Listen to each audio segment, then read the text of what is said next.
Hello and welcome back to today's drawing session. To get started today, we simply need to make a light curvy line coming down on our page. Doesn't have to even be that curvy, that exciting, and maybe just a couple little offshoots coming off of that we can work with here in our drawing. And then we'll go right to our pen, and these little lines we've made are just going to guide us here into what we're going to draw.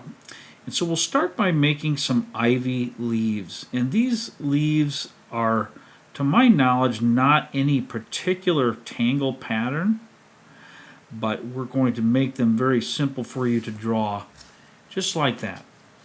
And we're going to draw this in a little, following this pattern down that we've just created, but also bunching them up. So we're going to do a lot of over and under or drawing behind.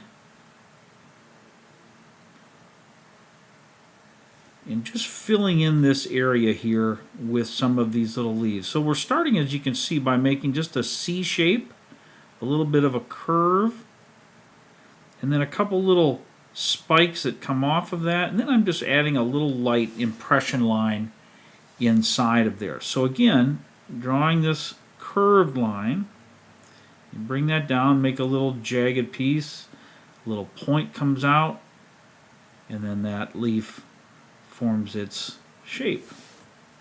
Now there's different kinds of ivy, of course, but this is just one simplified way that we can draw this.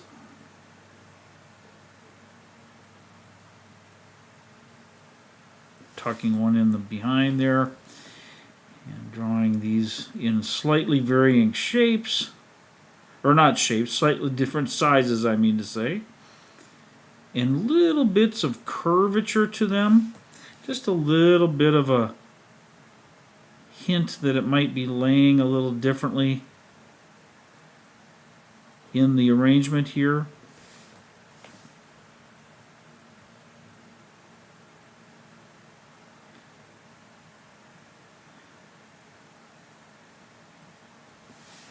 Very simple little pattern. And just group these together in a way that you find to be interesting or lifelike, or whichever you're trying to do. There's no set kind of pattern. We're just grouping these leaves together. If you notice, in ivy, it does tend to grow rather clustered, so it does seem to stay kind of tight together. But occasionally there's a leaf that'll escape on its own, so to speak, or follow a vine somewhere.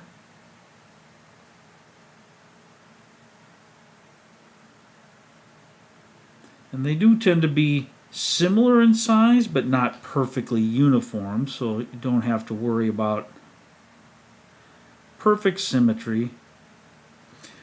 We just are going to create the impression of these leaves dangling about here.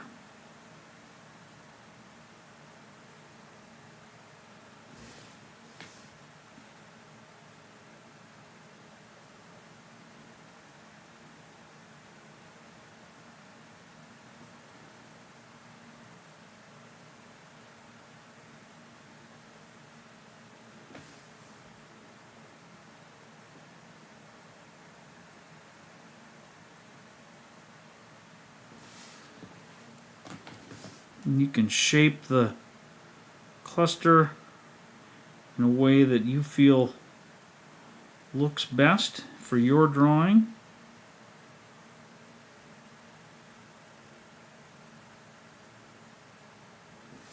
Take a moment and look at it and see where could I put another one of these little leaves.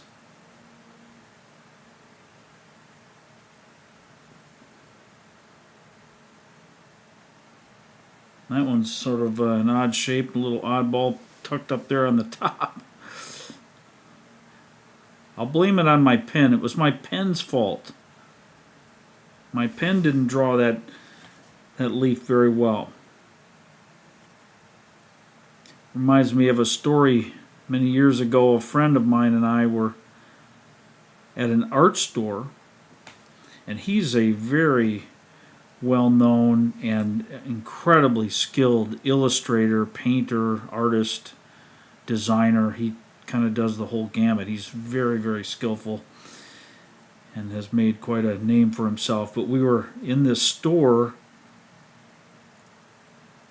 browsing and looking at things, and he told me a story about it was an art store, I should say. Let me point that out. And so we were looking at various art supplies and so on. He told me that many years prior he had been in a similar art store, and he overheard a customer talking to the attendant there, and he said, "I really need a brush that can draw good clouds or good trees," I think it was, one of the two. And the attendant was like, "Well, I'm not exactly sure what you mean, because it's not the brush that draws the cloud well.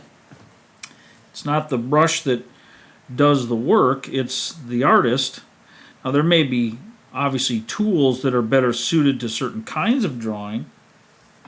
So he tried to question the person a little bit about it, and it turned out that he literally was looking for a brush that would make him draw better kinds of clouds. So, not really how it works in the art world, right? We have to practice those things that we're trying to get better at, and that's how it's going to happen. It's not going to happen because we have the right brush or the right pencil or the right pen. And that's not to deny that there are some tools that work better for us than others, because clearly there are some. We all as artists have our preferred tools. But I just thought that was kind of a funny story. It highlights misconceptions. And another one, right, is that people are born with artistic skills. That's just not true. Every artist will tell you, regardless of their type of art, that it took them years to develop their skill. It wasn't just something they were born with. Now, some people might be born with a more of a desire to be artistic. I suppose that is certainly possible. But you don't come out of the womb ready to draw, portraits, or ready to paint like Michelangelo, or make statues like he did, and sculptures. Those are skills that are hard won as we work regularly at our task. Now, we've got a nice bundle going here. Let's do one additional thing. Let's assume that there's a little bit of a vine that comes out, makes its way right across over here, somewhere on your drawing. And now look at where these leaves are connected, and let's see if we can identify a spot maybe where we can see a vine that snakes down and around through all these. You're not going to see it everywhere, of course, but just where it might peek out, kind of be seen behind some of these spots. And we're assuming that it's behind these areas here, of course, but maybe it peeks out just a little bit somewhere. And we just want to make sure we include that in our little pattern here. And now let's also have where it kind of comes down off the page if you didn't draw all the way to the bottom. And I'm going to draw a little bit of a bump and a little spin like that, because sometimes those vines will come out and they're getting started, but they're not with any leaves on them quite yet. So just curling those little details out. And there's got to be one popping out up here, I think, too, just to give us a little something going on up here. I'll make it by my funny one. The strange little leaf that was deformed by my pen.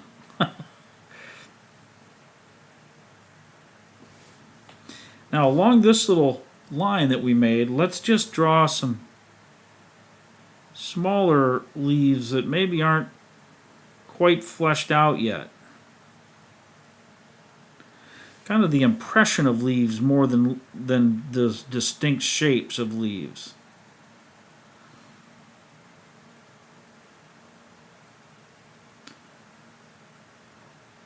And they can be similar shapes, or maybe they're a little more rounded shapes. Kind of just depends what you can imagine coming across on this vine. And like I've said in other videos, one interesting thing about art is that sometimes the best detail is just the impression of detail and not actual details. So kind of use your judgment there on how you want to convey that sense of detail in those impressions of leaves coming across there.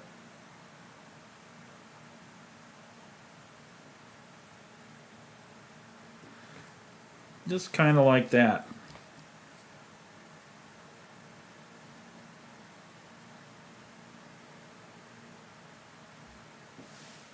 We've got a few of those little branches kind of squeaking their way out here. Just like that. So we've basically created some ivy leaves growing across our page, but now let's put in the background, let's put a brick wall that all these leaves are growing on. And we'll add that to the whole process here. So I'm going to tuck that in here. I'm going to get one more up in the behind there. Just a little bit like that.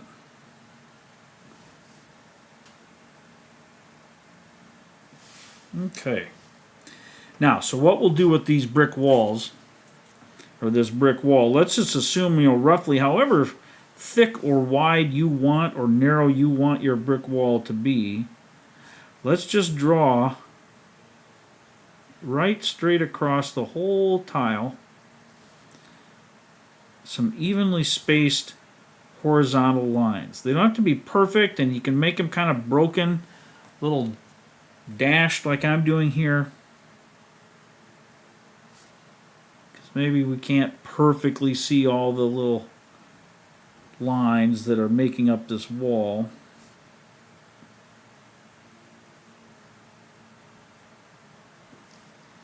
And try to keep them roughly the same spacing here. And if you can see behind your leaves, then you might want to draw little marks indicating that. And we'll just continue doing this right across the whole process. Or across that whole piece of paper, I should say.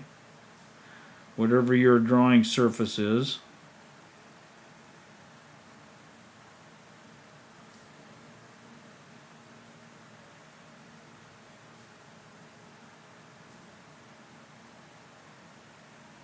We'll add bricks in the other direction here in just a moment. So don't get ahead of me. Well, actually you can if you have your own idea of how you want to draw the bricks. You do it in whichever manner you feel fit. Alright, so now I've got those horizontal walls, or lines rather. So let's do right along the left edge here, we'll do a vertical line, then skip a spot, another vertical line, and so on. We want to skip in between so that we can alter our lines here for the bricks. And now we have to kind of imagine where those would be. So let's say we're going to go over, about this far. So in that area where you can see it, that's where you're going to do it. Now, so all the way up there, I couldn't do it, but now we know where we want to place this line. We're just staggering those lines.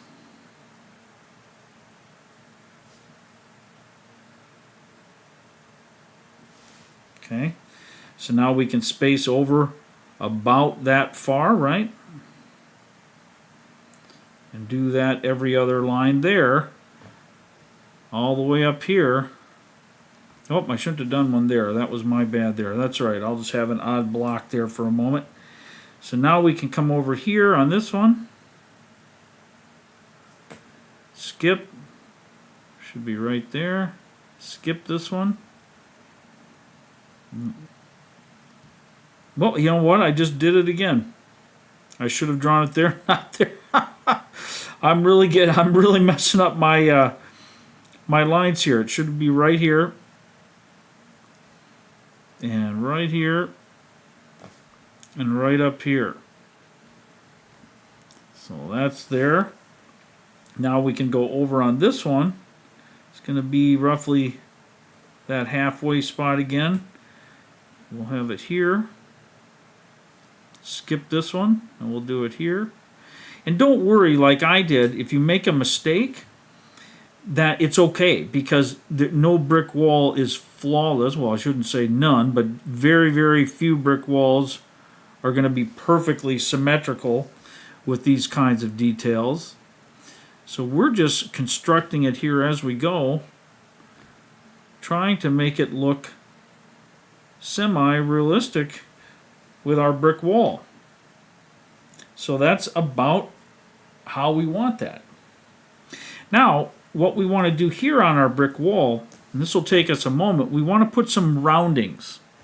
So let me zoom in and show you what I mean. Everywhere a line connects, we want to create a little bit of a rounding, a weightedness to it, so that it makes it more brick-like. Like those pieces don't necessarily, there may be grout or something in those areas, but they're not going to be perfectly straight edge to edge like a line there. So we want to kind of do what we can to help enhance this look of a brick wall. Now this too, just like I mentioned a moment ago about the leaves, there isn't a specific tangle pattern that I'm using here, although there are a few that teach you how to do sort of irregular or non-symmetrical walls. One of them is called Boulder Builder. I've used that, and it's a really fun tangle actually. But in this case, I'm just making some bricks with simple drawing techniques. I'm not following any tangle pattern or anything like that. Not that that's wrong, it's just I'm not doing that. So here we're just drawing some bricks and making them look a little more realistic by adding some weight to our intersections here. Whoops, I'm so sorry. I got off the camera there for a moment. I forgot that I had zoomed in. But I'm just adding these roundings, this little bit of weight to these areas where we've created our bricks, just to make it a little more lifelike and a little more realistic with the look of a brick wall here.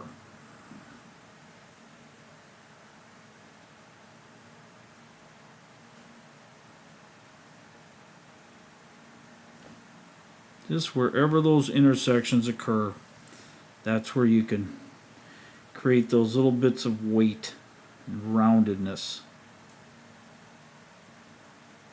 And if you want, you can retrace the lines and make them more bold in some areas if you prefer. You could add some cracks to the wall, some little thin lines that might show a brick that's got a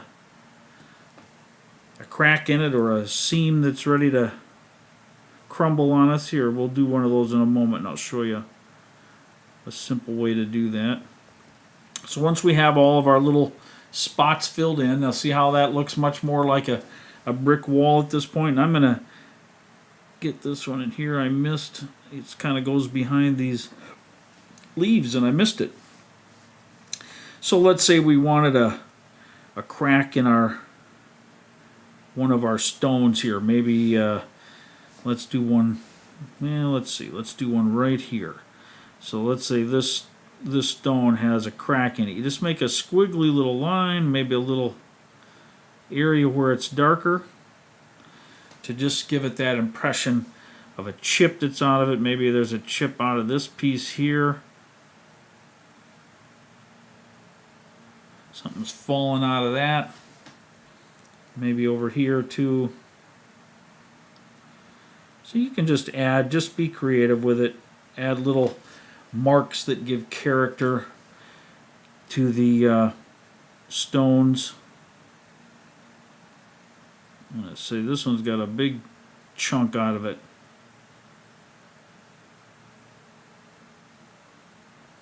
That one just really cracked there.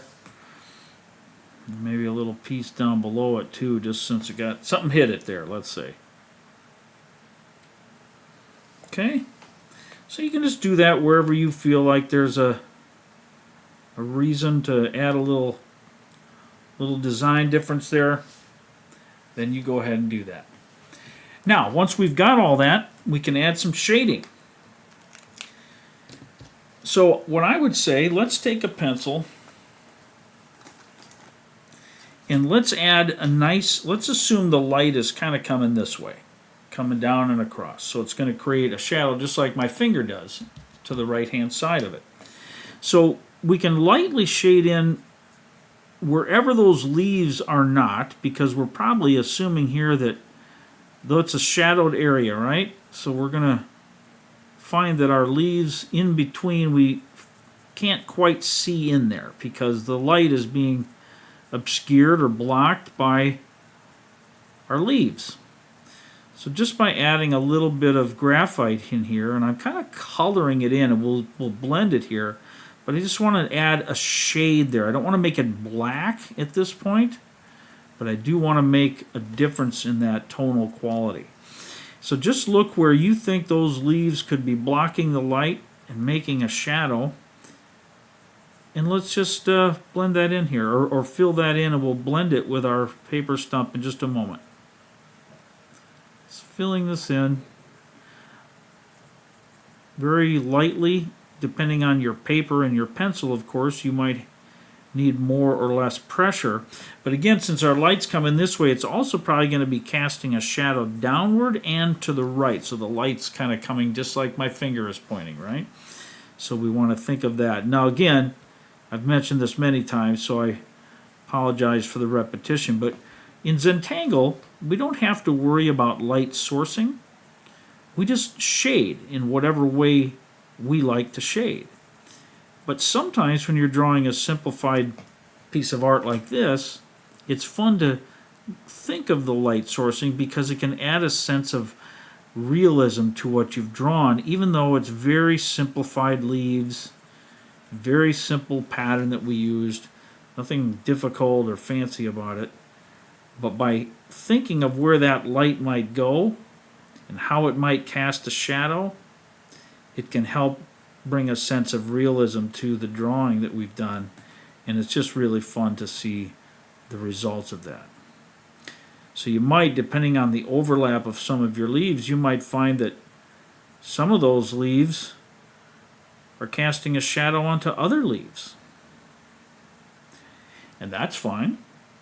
You just add a little graphite to that leaf that's below and that's in the background, just like this here. Now, since I'm saying the light was coming from that direction I indicated, I'm going to push my shadows to the right. So over here, I might have a shadow there, and in here, for example, but I don't want to put a shadow along this edge because the light's kind of hitting from that edge. So my leaves still may cast shadows, but I'm going to put all the shadow this way, kind of to the right-hand side of my leaves. So down underneath them and to the right. So here I'm also going to do this. I'm going to add a little shadow around the bottom, just a little bit to the right if there's a gap or something here, so that when I blend it, it's going to make that look a little better for us. At least that's the goal, right? So now take a quick look and let's start to blend. We may find areas that, whoop, I just see one right up here that we need to enhance a little bit, and that's fine. Just do the best that we can. This isn't anything about perfection. This is just about creativity and having some fun with our art. So when we're blending, we want to smooth out our pencil marks, but we also want to diffuse that shadow a little bit so that it's not perfectly hard on that edge, because that's what makes a shadow look a little more unrealistic in cases like this, is that shadows don't normally cast that hard edge like that unless there's a very, very potent light source that's just really making that edge like that. But just add that subtle, so you're going to blend that out a little bit here.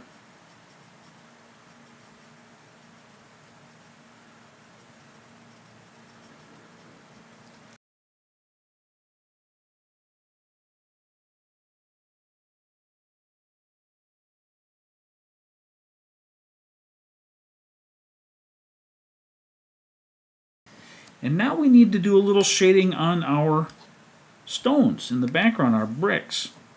So if the light is coming this way, that's probably going to cast a shadow on the right side of our bricks, assuming there's some sort of bevel there, and on the bottom. So as the light hits it, it leaves a little shadow here, leaves a little shadow there, and leaves a shadow on the bottom as well. So what I'm going to do is just add a tiny bit of graphite along the bottom and on the right hand side of my bricks. I don't want to make it heavy, heavy, heavy, but I do want there to be some sense of shade on my stones as well. I think it'll just make that look more realistic, more fun. So just that tiny bit, and when we blend it, you'll see what this does. It'll give some shape to these stones rather than looking like a flat bunch of lines that we created. Maybe a tiny shadow in those cracks too, if there's a special little divot that was being made and the sun hits it, it's going to maybe cast a shadow there. Depends how deep it is and the angle of the sun, of course.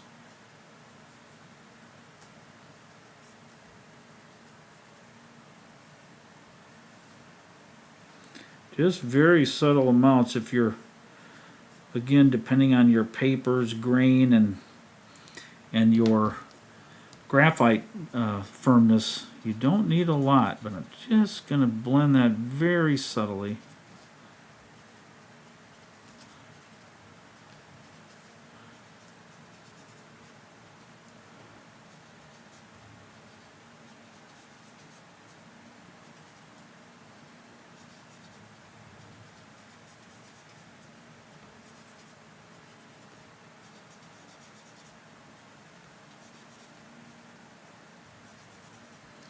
And it's just a very subtle hint of a shadow there where that grout line might sit normally.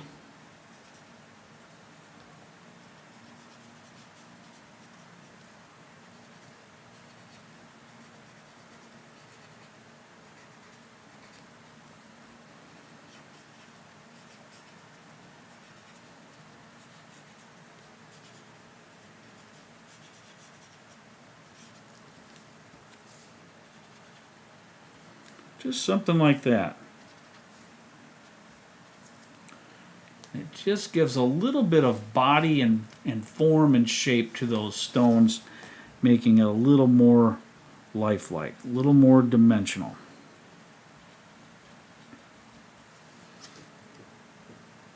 And just like our stones and bricks don't have to be perfect, neither do our shadows for that. Now for coloring, I've chosen two different colors of green. One is dark and one is lighter. And I'm going to use the darker shades for those parts of the leaf that are in the shadow more, recessed a bit, harder to see, or maybe just along these lines here to add some contrast to our shapes.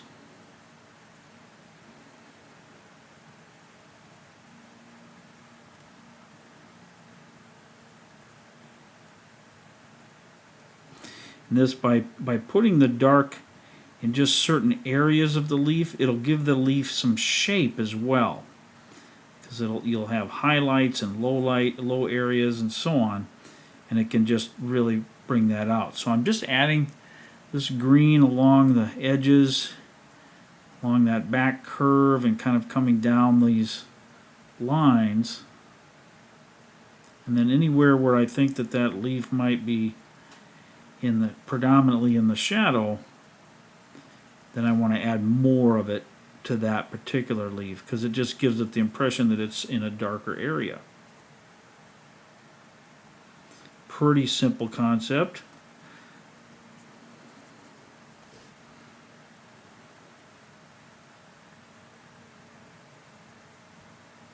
And this is something, again, that impression of detail is more important than the actual detail. So don't worry about super precise placement of this color. You just want to add it in a way that is going to bring life to your drawing.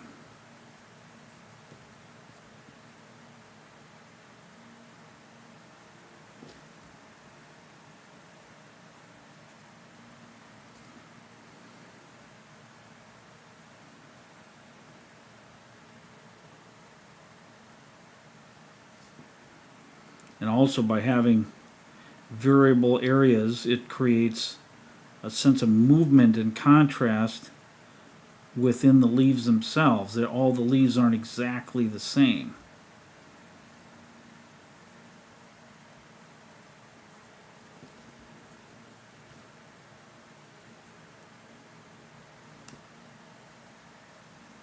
So we're doing this in a very almost like a sloppy sense, but we're staying within the lines, as the old cliche goes, but we're not worried about necessarily filling in each leaf perfectly, because it will take on a life of its own here with areas of light and dark.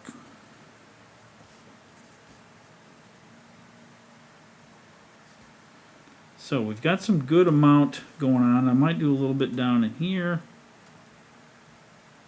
with my little vine area. And now I'm going to take this lighter green and fill in the remaining areas. And you can vary the pressure. If I'm using colored pencils here, so by varying the pressure, you get lighter and darker shade even from the same pen, of course. I'm kind of blending all that together. And this is going to create a nice batch of more realistic looking leaves, at least in my humble opinion. It's just a simple, what I'm trying to teach you is not fine art, but it is art, and it is a style of art where we're giving the visual impression of something without having to kill ourselves to accomplish it and spend, hours and hours and hours on each leaf like some types of art might require. And those are completely legitimate forms of art. But this is just more approachable for the rest of us. And it lets us really have fun with our drawings without getting burdened with excessive amounts of time or detail that we're not real sure how to do in some cases. And it is a legitimate style unto itself. I've always been drawn my whole life to this form of art that has a true artistic knowledge to it and design and purpose, but it's not photorealistic, although those people never cease to impress me who can do those incredibly detailed drawings that just take them months and months to complete. I have great respect for that, and I enjoy watching it. Their drawings and their paintings, and oh my goodness, it's really amazing to me. But it's something that I just in my own art practice over the decades have always just gone with a more simple approach like this. I find it fascinating in and of itself. Whoops, I missed a guy there that needs a little bit of dark green, in my opinion.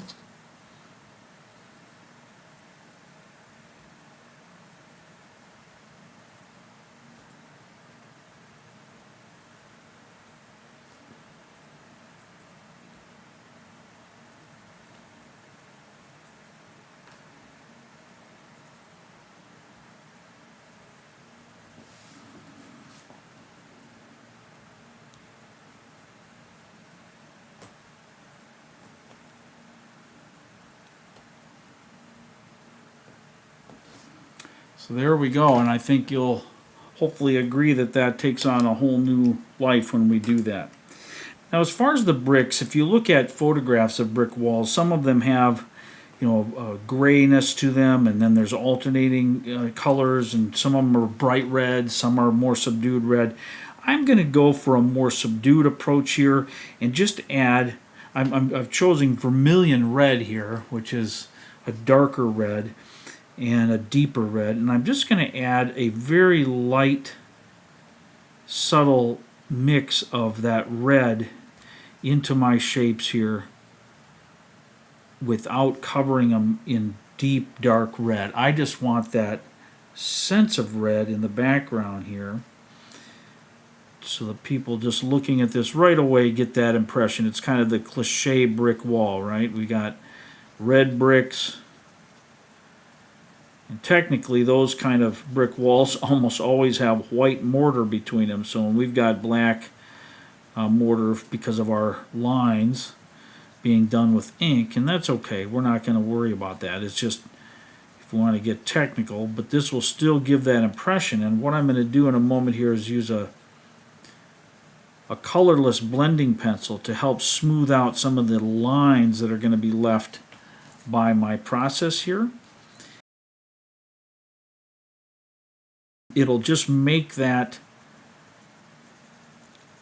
coloring look a little smoother. It will embed it down into the grains of the paper a little more and give us that ability to convince the eye again that this is just a nice simple color of these bricks. It's kind of a nice light red. I'm going to turn this way because I can't quite get my pencil along that edge of the paper that easily. So just a nice light shade. So I've just got a colorless blender which has no color in it, and it just allows me to look at what that does. See how it brings that out? It rubs and blends that red and brings it out a little more by spreading the color particles, but also by embedding it into the paper a little bit. And so we can just use that to add a little more depth and realism to those bricks, and you can see the difference, top versus the bottom versus the lower ones there. And I'm not adding any more color to it than that very, very light sense. And I'm purposely doing this in an imperfect way so that it has a more of a natural sense to it. It's not going to be a perfectly smooth and uniform and even brick. It might be darker in a spot here and lighter in a spot there, and so on.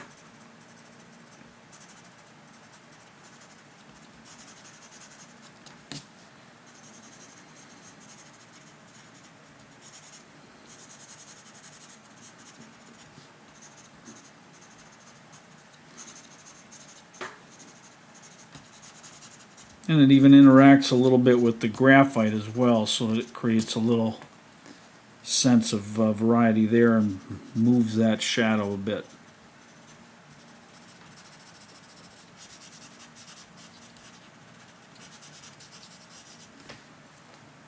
Alright, so now if we want to, we can even blend some of these leaves if we wanted to try with a colorless blender. It'll just smooth out some of those colors, blend them together a little bit, and also it can help get rid of some of the little white spots where our colored pencil didn't actually fill in the color and it just left some white. Maybe you like that look and it makes it look like light shimmering on that leaf, and that's fine. You can just leave it as is, but if you wanted to use a colorless blender as I'm doing here, it can smooth out some of those little details and just give our drawing a tiny bit more smooth look and completed look.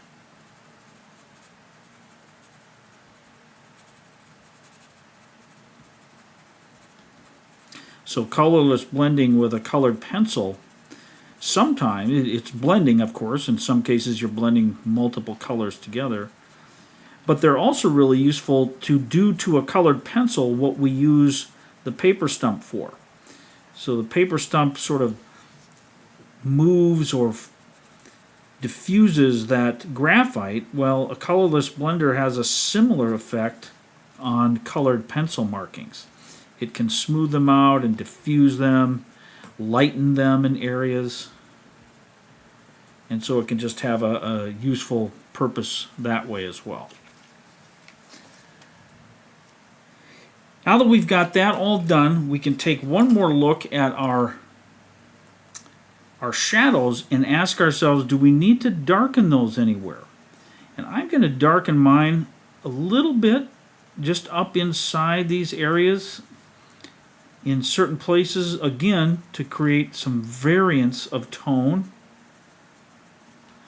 Where it might be the darkest, I like to accentuate that, make that stand out a little bit. So I'm using a little softer and darker pencil, blacker. Graphite normally is very gray, but I have some special pencils here in my supplies that combine graphite with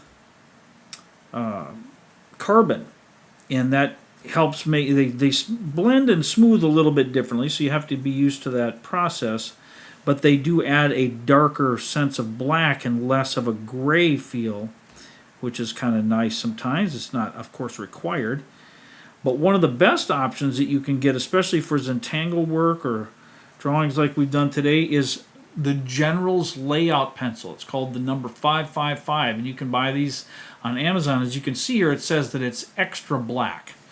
And it is still a graphite pencil, but it has a darker graphite and a little grittier feel to it, but it lets you make blacker shadows where that might be important for your drawing.